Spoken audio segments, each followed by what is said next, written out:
Nutar, missier u politiku, raġel maħbub minn kulħadd, kif jiġdu il-mijiet ta' messaġġi li ħarġu fl-aħħar sigħat wara l-mewt tal-eks segretarju parlamentari Tony Abela. Il-liġenni ta' Frank u Majra tantu maħbib ukoll bejnietom. Dak huwa komplement. U anke meta noħorġu flimkien tismagħhom jgħidu kelma xulxin nibdew jitqu, jiena u dan nippruvaw nifhmux qed jgħidu. Qegħdin jgħidu fuqkom. Mhux neċessarjament imma it-tnejn jħobbu l-familja ħafna. Ġenni ta' Frank għandhom it-tfal l-oħrajn ta' Frank li tħobbhom daqs li kieku tagħha. Il-familja għalina importanti. Dan huwa n-nutar Tony Abela f'intervista fuq Net Television fl-2007 flimkien mal-ħabib tiegħu it-tabib Frank Portelli fejn Tony jitkellem dwar l-importanza tal-familja f'ħajtu.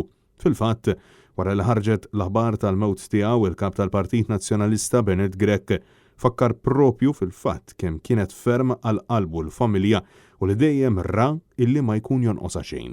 U ma Tony kelli l-opportunità anki kolli laqat l-uffiċċju tiegħi f'dal-aħħar sentejn. Persuna illi ħabb il-politika, ħabb lin-nies, ħabb id-distrett il-lokalità tar-Rabat mod speċjali Rabtin, ħabb lill-Partit Nazzjonalista u ħabb lill-poplu Malti Wawċi fix-xogħol tiegħu.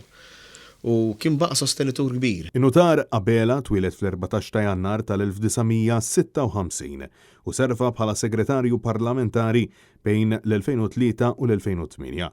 U kien ilu jiġi elett fil-Parlament sa mill-1987. Manet News tkellem l-eks Prim Ministru u eks-kap tal-Partit Nazzjonalista Lorenz Gonzi li deskriva lil Tony Abela bħala bniedem ta' rispett u lealtà. U ħadem viċin miegħi f'perjodu ta' żmien meta jiena kont Prim Ministru u kien segretarju parlamentari fl-uffiċċju tiegħi u għafdajtlu responsabbiltà li kienet mhux żgħira u li kellha x'taqsam mal-Armata u l-Forzi Armati ta' Malta. U kull meta konna npoġġu bil-qeda u nitkellmu naraw x'diffikultajiet kien hemm, xi sfidi kien hemm, l-atteġġament tiegħu kien dejjem wieħed kostruttiv u pożittiv. Hija telfa kbira. Jikkumenta wkoll l-eks Ministru Nazzjonalista Francis Zamid Demek li fakkar fil-memorji tiegħu ma' Tony Abela anke fi żminijiet tal-iskola. Konna flimkien San Luigi, konna flimkien l-Università ta' Malta fl-istess kors tal-liġi. U jiena nafu dejjem bħala bniedem ħabriki, naħsebu kelli nażel kelma waħda għalih, nażel dik.